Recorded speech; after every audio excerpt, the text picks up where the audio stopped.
Friends, तो अभी time है सुबह का 4:30 बज रहे हैं। 4:30 बजे मैं उठ जाती हूँ और डे है आज ट्यूसडे और डेट भी है शायद 15 है, मंगलवार है आज। तो 4:30 बजे से मेरा मॉर्निंग टाइम शुरू हो जाता है। और आज का व्लॉग कुछ थोड़ा हटके है। बच्चों को नाश्ता करा दिया था, लंच पैक कर दिया था, आलू के पराठे बनाए थे लंच में और बच्चों को स्कूल में भेज दिया था। तो आज मैं इस व्लॉग में आपको ये दिखाऊंगी कि नाश्ता बनाने के बाद किचन कितना मैसी हो जाता है और सुबह के टाइम में काम कितने बढ़ जाते हैं और बर्तन तो इतने ज़्यादा हो जाते हैं जो मैंने आपको अभी दिखाया है। तो मैं ओनली आधा घंटा में अपने किचन को आपको चमका के दिखाऊंगी कि इस तरह से आप कितना भी मैसी किचन हो, अगर बाय स्टेप वर्क करते जाओगे तो कितने अच्छे से आप अपने घर किचन को क्लीन कर पाओगे। तो सबसे पहले मैं अपना काउंटर टॉप लूँगी। सबसे पहले मैं इसी को क्लीन करूँ क्योंकि इसे साफ़ करने से थोड़ा आसानी हो जाएगी और थोड़ा किचन में मन भी लगेगा जो इतनी मैसी हो चुकी है। तो यहाँ पे मैंने पराठे बनाए थे आलू के, उसके बाद में ये आटा वगैरह क्योंकि जब मैं बना थोड़ा आटा मेरा बिखरता है इस तरीके से, तो बिखर जाता है। तो आज मैंने आपको प्रॉपर यहाँ से वीडियो नाश्ता बनाने के बाद से दिखा रही हूँ। नाश्ता चाय हो गया, बच्चे स्कूल चले गए, हस्बैंड ऑफिस चले गए, सब मतलब 9 बजे तक मेरा किचन का ये हाल था। और झाड़ू पोछा मैं किचन क्लीन करने के बाद में करूँगी। आज मैं सिर्फ आपको किचन क्लीनिंग कितना घंटा मतलब कितना टाइम में करूँगी मतलब ये दिखा रही हूँ। तो काउंटर टॉप क्लीन कर रही हूँ यहाँ पे। और ये मैंने एक ट्रे एक ब्रश इसके साथ में आया था और ये इससे बहुत इजीली हो जाता है क्योंकि झाड़ू वगैरह पूरे घर में घूमती है तो मैं काउंटर टॉप में नहीं लगाती हूँ। तो इस तरह से मैं अपना काउंटर टॉप के लिए एक अलग से ट्रे और ब्रश रखती हूँ जिससे कि हमारे काउंटर टॉप पर कीटाणु भी ना आए और वो बिल्कुल सफाई से हाइजीनिक रहे। तो काउंटर टॉप को मैंने अच्छे से ब्रश से क्लीन कर लिया है, सारा डस्ट निकाल दिया है। और अब किचन का फ्लोर क्लीन करूँगी। और अगर आपके पास ज़्यादा टाइम है तो आप कैबिनेट भी साफ़ कर सकते हैं, लेकिन मेरे पास आज इतना टाइम नहीं था क्योंकि मुझे अभी घर की क्लीनिंग भी करनी थी, झाड़ू पोछा भी करना था। तो मुझे आज अपना आधा घंटा में ही मैंने आधा घंटा देना था मेरे को किचन में, तो मैं उसी के लिए आज तो बस जो खास जहाँ पे ज़्यादा गंदा होता है वही कैबिनेट आज क्लीन करूँगी। बाकी मैं 3-4 दिन में पूरा कैबिनेट खोल के क्लीन करती रहती हूँ ताकि वहाँ पे भी अंदर गंदगी ना रहे, क्योंकि वो इतने गंदे होते नहीं है। 3-4 दिन में ओपन करो अंदर के कैबिनेट और वहाँ की डस्टिंग वगैरह में जो वहाँ पे कंटेनर रखे हैं उनको सरका के अच्छे से क्लीन कर लेती हूँ। तो झाड़ू लगने के बाद में किचन के फ्लोर पर अब करूँगी बर्तन। काउंटर टॉप बाद में क्लीन करूँगी मतलब विम जेल वगैरह से। उससे पहले मैं जो ये बर्तनों का इतना बड़ा ढेर जो सर दर्द कर रहा है ना, मेरे को स्ट्रेस हो रहा था इसको देख के। सभी को होता है, मेरे हर एक हाउस मेकर को होता है जब इतने सारे बर्तन हो। और आज ना जैसे आलू बॉईल किए थे, अरबी बॉईल की थी, तो उस वजह से बहुत ज़्यादा बर्तन हो गए थे मेरे मॉर्निंग में ही। तो ये कुछ ज़्यादा ही फैल गए थे और बीच में ही कुछ गेस्ट भी आ गए थे हस्बैंड के, तो उनके लिए मैंने नाश्ता तैयार किया। तो ट्रे और एक्स्ट्रा कप भी ज़्यादा हो गए थे जो ऊपर देखो रखे हुए हैं। तो ये सब सामान मैंने साथ के साथ खाली करके, जितना भी बर्तन था सबको खाली करके मैंने सिंक में भर दिया था। और अब मैं साइड वाली मेरे किचन में 2 सिंक हैं, तो साइड वाली में बर्तन धुल के रखती हूँ। तो इसका टैब, पीछे की टाइल्स और ये इधर की सिंक मैं अच्छे से क्लीन कर लूँगी ताकि जब मैं बर्तन क्लीन करूँ और धुलने के बाद में मैं इसमें अच्छे से रख दूँ। और जब वो सूख जाएंगे उसके बाद ही मैं इनको फिर ऊपर रैक में रखूँगी स्टील वाली में।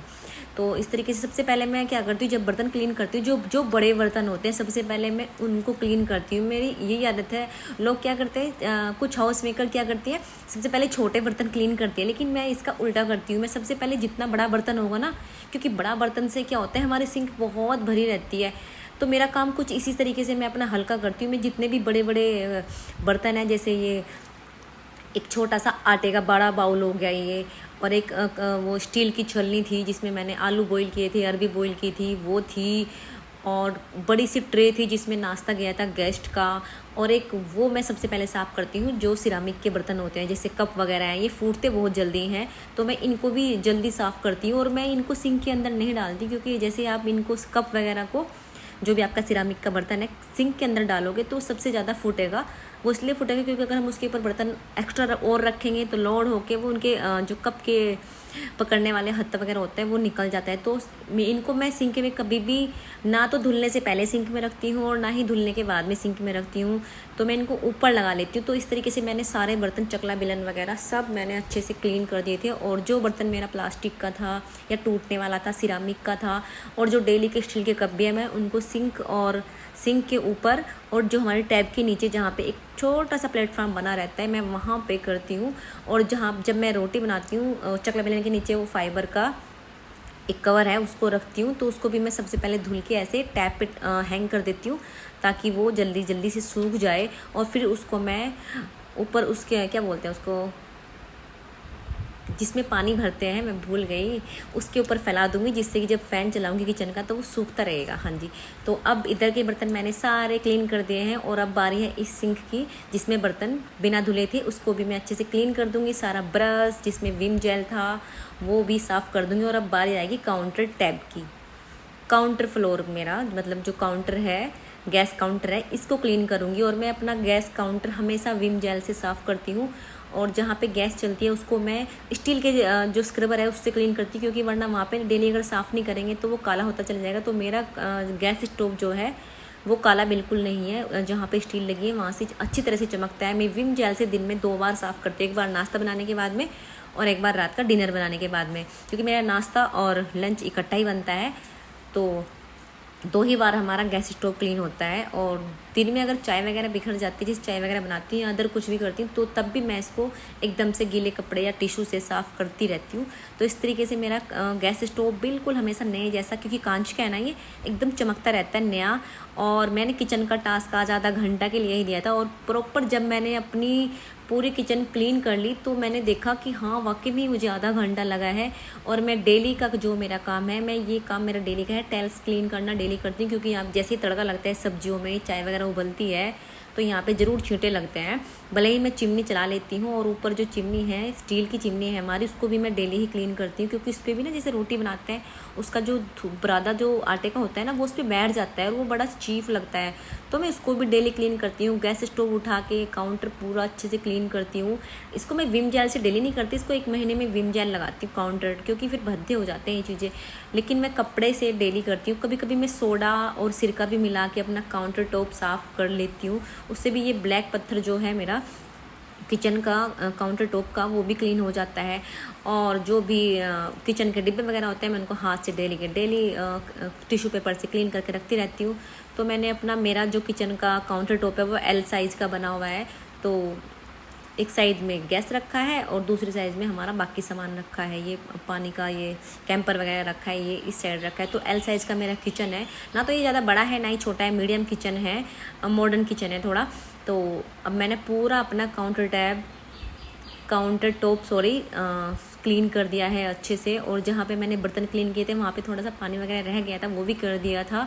और इस तरीके से अगर हम अपना किचन का टाइमर के हिसाब से साफ़ करेंगे तो जल्दी हो जाएगा। एक्स्ट्रा काम मत करिए। अगर आपको लेट हो गई या उठने में लेट हो गई या मेहमान आ गए थे बीच में, उस वजह से आपको आज लेट लग रहा है, तो किसी भी ऐसे सामान में मत घुसिएगा जहाँ पे आपको लगे कि और लेट हो जाएगा। और आपके दिमाग को फिर किचकिच होगी कि काम इतना फैल गया, कैसे होगा, जबकि आपका काम अभी किचन से आगे काम पड़ा है। जैसे मेरा काम अभी किचन में करने के बाद में फिर एक्स्ट्रा क्लीनिंग झाड़ू पोछा का पड़ा है, उसके बाद फिर मेरा काम ख़त्म हो जाएगा।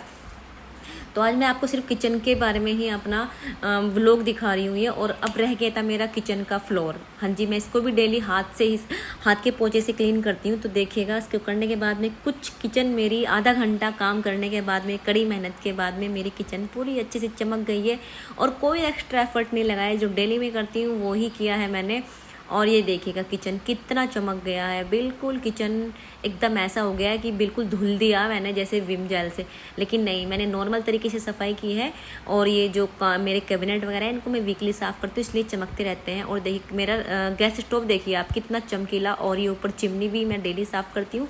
तो आप लोग भी स्ट्रेस ना लीजिएगा। प्यारी सी होम मेकर्स वीडियो अच्छी लगे लाइक शेयर सब्सक्राइब जरूर कर देख रहे हैं। आप लोग कमेंट भी नहीं करते हैं, तो प्लीज़ चैनल पर आए हो तो सब्सक्राइब करके ही जाएं। और मेरी तरह सफाई को स्ट्रेस फ्री रखिए। आधे घंटे का टास्क करके आप कोई भी काम कर लीजिएगा, आपका काम जल्दी होगा, किचन भी चमकेगी और किचन में आपका मन भी लगेगा। और शिफ्टों में अपने किचन को डिवाइड करिएगा। जैसे मैंने पहले काउंटर साफ़ किया था, फिर नीचे का फ्लोर साफ़ किया, फिर बर्तन किए, फिर पोछा लगाया फ्लोर पे। इस तरीके से एक और बीच में तोड़िएगा मत क्रम। अगर आपने किचन को आधा घंटा देना है तो देना ही है, उसके बीच में कहीं और का काम ना लीजिएगा। हाँ, इमरजेंसी आ जाए वो अलग बात है। तो बाय बाय, मिलती हूँ नेक्स्ट